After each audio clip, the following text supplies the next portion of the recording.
Dreams are fed by our own desires. They dwell within us since we are born, and this is what we call them until they become real. But have you ever wondered what happens to dreams that never come true?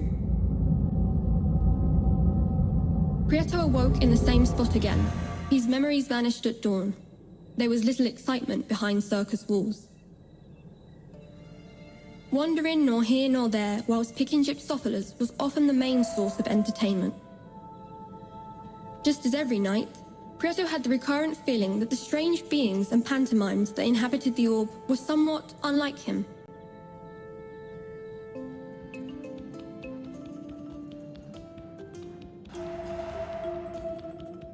Clowns are said to hide sadness behind their disguise.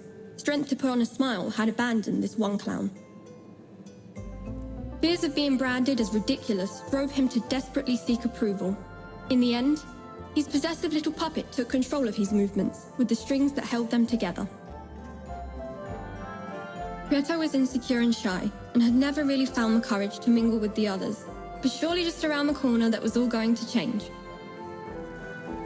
Looking at the clown, Prieto came to realize that there was something he wanted to say, but the puppet wouldn't let him. What if he just cut the strings?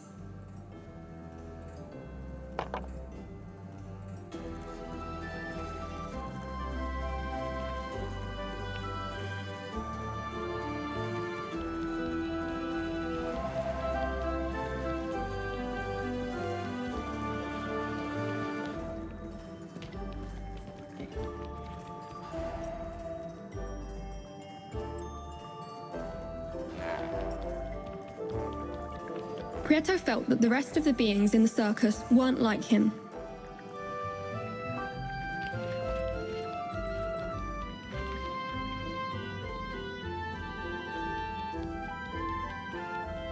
Looking at the clown, Prieto came to realize that there was something he wanted to say, but the puppet wouldn't let him. What if he just cut the strings?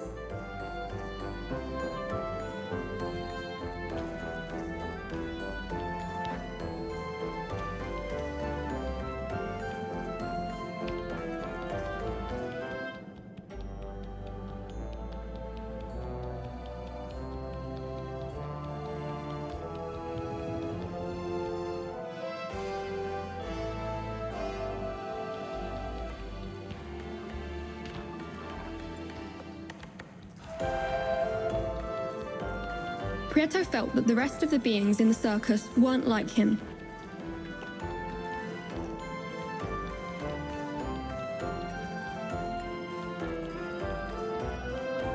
The strange beings in the circus would do the same thing night after night, like clockwork.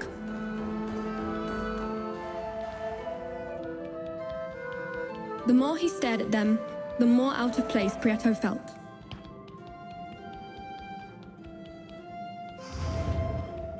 While Prieto pondered over how to free the clown, he encountered greasy, obese Grand Mac, who, as he usually did, was milking his poor skinny cow. Greed is a bottomless pit, a never-ending effort which never provides true satisfaction, and Grand Mac was the epitome of a greedy soul. He found utmost joy in storing all kinds of objects, for they were his most cherished treasure. He boasted to others about them and took displeasure in seeing them touched by hands that were not his own.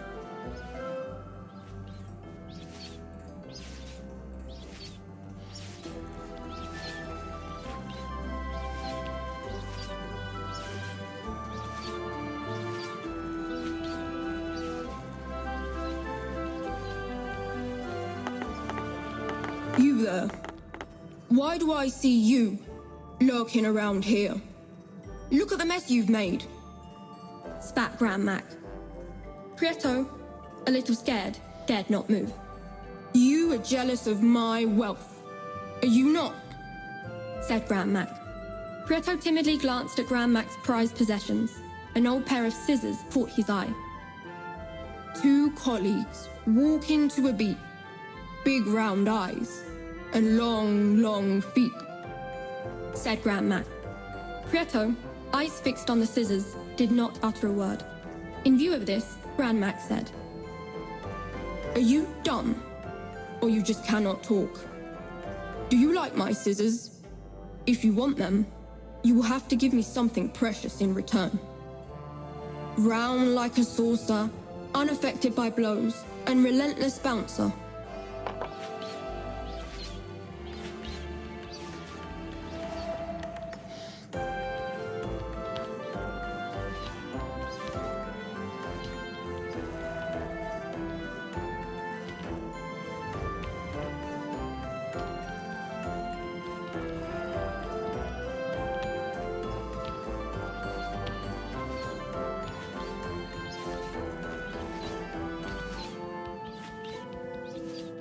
Prieto felt that the rest of the beings in the circus weren't like him.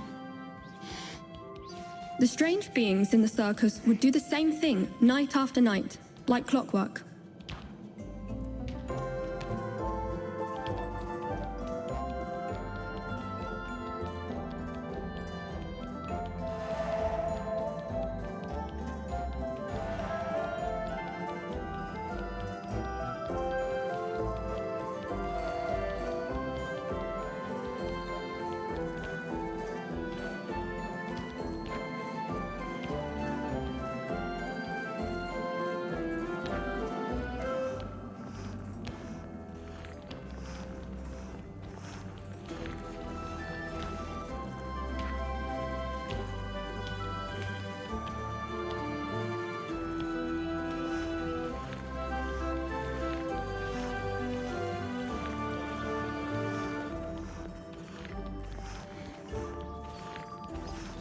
Even if the thought of giving one of his precious possessions away did not come easy to Grand Mac, the sublime spherical perfection of Prieto's finding impressed him.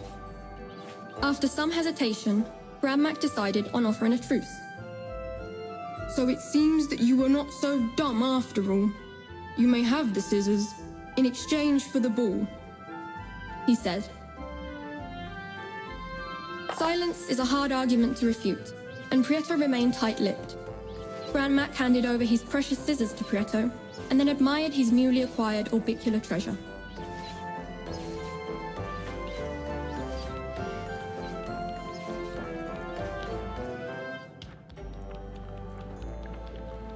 Prieto felt that the rest of the beings in the circus weren't like him. Prieto returned to the clown's house. Again, he had the feeling that the clown wished to share something important, but the puppet wouldn't let him. Armed with his scissors and guided by his kind heart, Prieto decided to cut the strings that held the clown captive.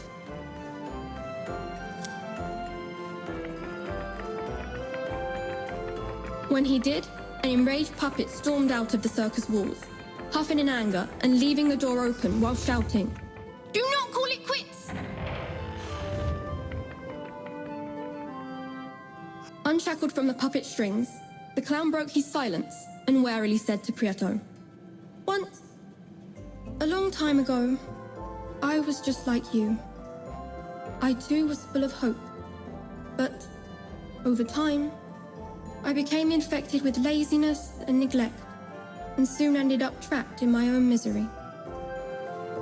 I wholeheartedly appreciate what you've done. I fear it is too late for me, but you still have time to leave this place.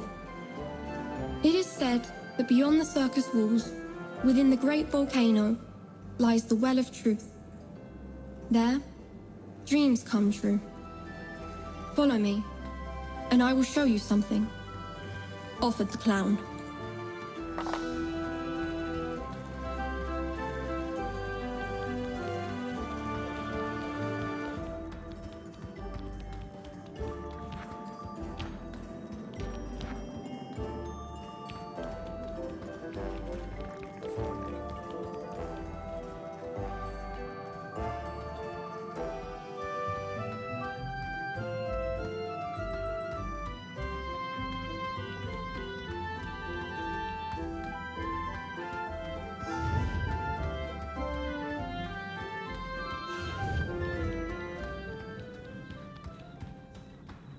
Prieto followed the clown up to the gate, and once there, the clown said, "I have been watching you closely, night after night, and I believe you still have not learnt how to keep your memories at sunrise. Do you see that circular stone on the floor? It is a memory stone. There are many of them spread out throughout the orb. If you place yourself on top of one at dawn, time will begin to accelerate. Try it for yourself, and you will slowly see that when the sun rises, you will no longer feel lethargic, nor will your memory fail you.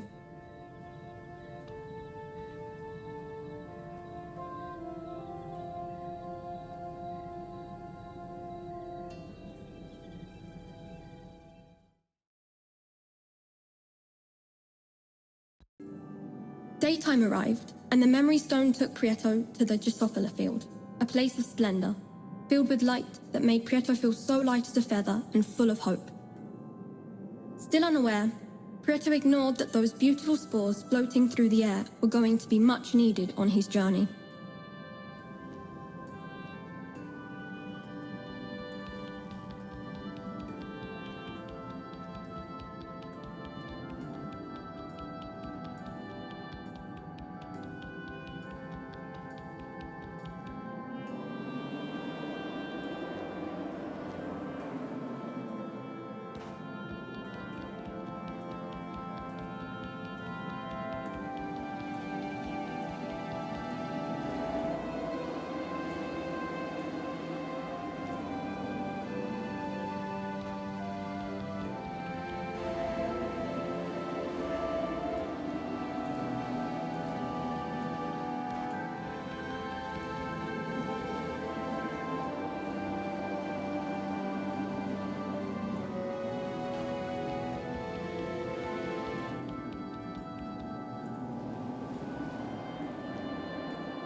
While Prieto busied himself with picking spores, night fell. Prieto returned to the orb, but on this occasion, unlike other nights, his memory had not deserted him.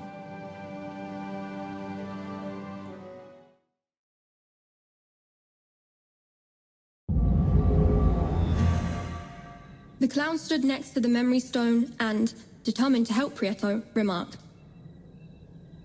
"I see you have not been idle in the Drosophila field. You have handpicked quite a few spores. Do you remember the bright flowers that grow on the circus walls? They are called Drosophilas. These flowers give you hope and make you be seen. If you cease to pick these flowers for a while, you will become invisible and will vanish into thin air until night falls again. Although flowers only grow naturally behind the circus walls, it is possible to plant them elsewhere. Come with me," said an enthused clown on their way to the gates of the Stonewood.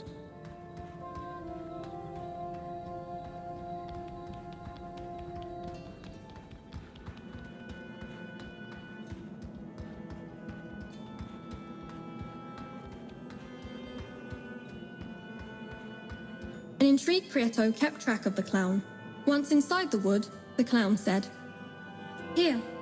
This here is the ideal spot to plant the spores you pick. You will soon see how quickly flowers full of hope bloom." Prieto did as he was told and planted a spore. In no time at all, bright flowers sprung up from the soil. The clown, full of excitement as he had once been before, said to Prieto, "If you so desire to explore the orb, you ought to learn how to administer the spores correctly.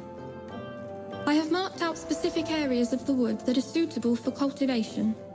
If you plant seeds in these areas, you should be able to visit the flank. They tend to contradict themselves a fair bit, but the truth of the matter is, they hold many secrets regarding the orb. Not far from where they live lies a big stone heart. It is said to hold a secret within."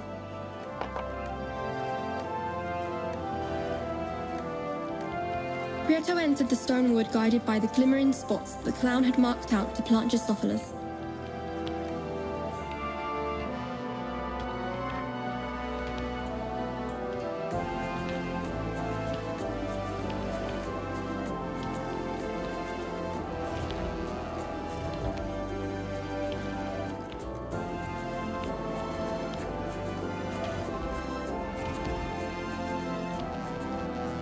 Prieto planted a spore, and it instantly grew into a plant.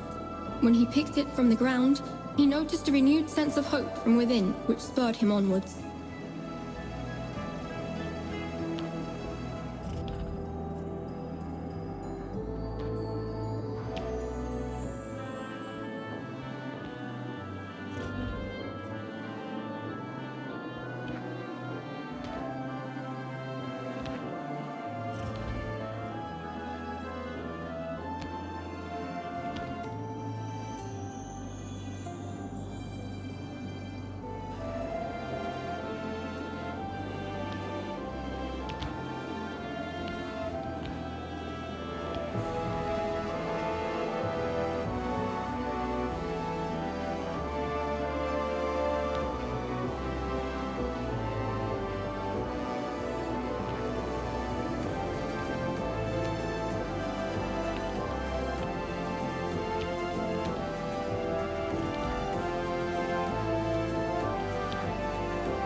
The effect of the gypsophila was fading, and Prieto began to feel somewhat weak.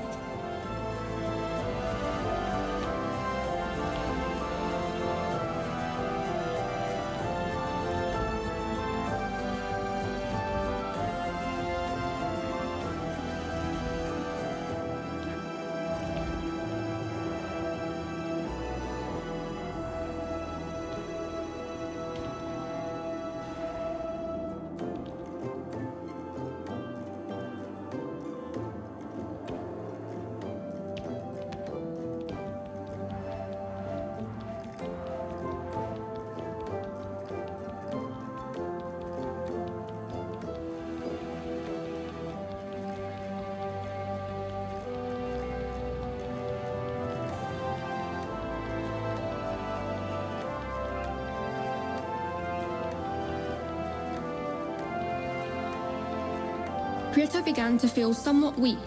It was clear that he was in need of the magical gypsophila in order to remain visible.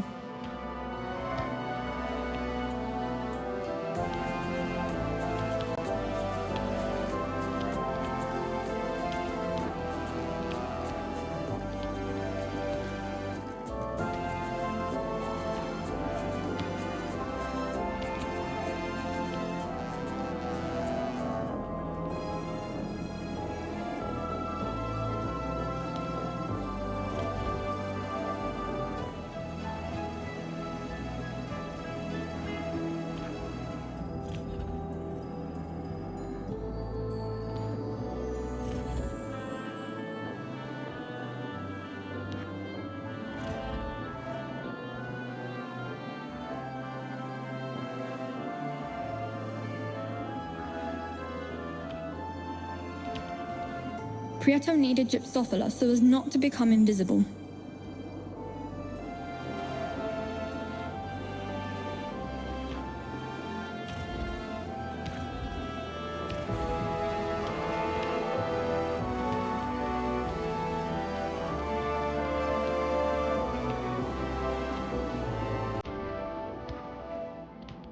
Arriving to the land of the flanks was no mean feat.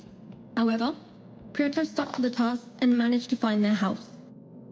Prieto approached the flanks, who showed no sign of surprise at his presence. "The face is a mirror of the soul," said one. "Looks can be deceiving," added the other. Prieto stood totally still and wondered whether or not the flanks were talking about him.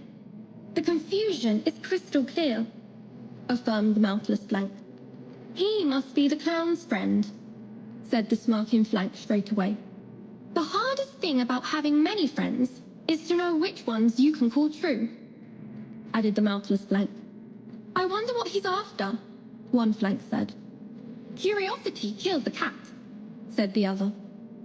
"But cats have 7 lives, you know," added the first. "Maybe it's love he seeks," said one of the flanks. "Eternal love lasts only so long," added another. "I love you not, you love me. I love you not, you love me. I love you not, you love me. I love you not, you love me. I love you not, you love me. I love you not, you love me," the flanks chanted repeatedly. Prieto was clearly starting to tire of the conversation. Love was in the air, and Prieto was beginning to choke. He decided the best thing would be to leave the flanks as they were and continue to search for the big stone heart that the clown had spoken of.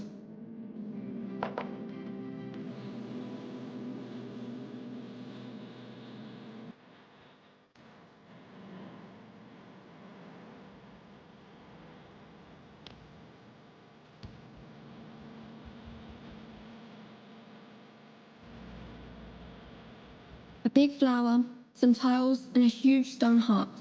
Prieto thought that if they did hide a secret, the flanks had not been of much service to him. Or perhaps they had.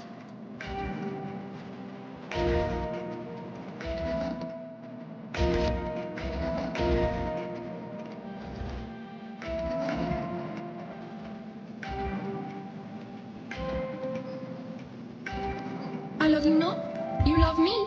I love you not, you love me. I love you not, you love me. The flanks clearly knew far more than meets the eye. The heart rose up, and what seemed to be a part of a key came out from within.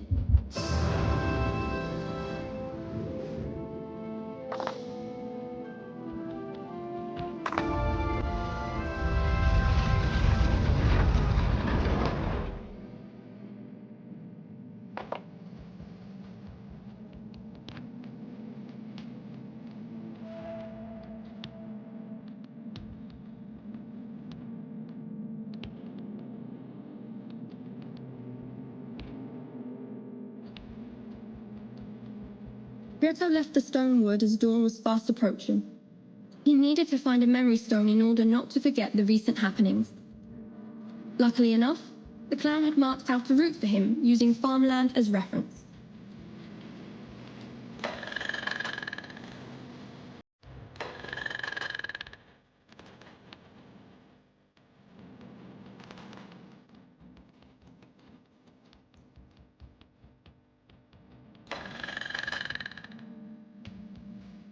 Prieto became invisible. He needed Drosophila so as not to disappear completely.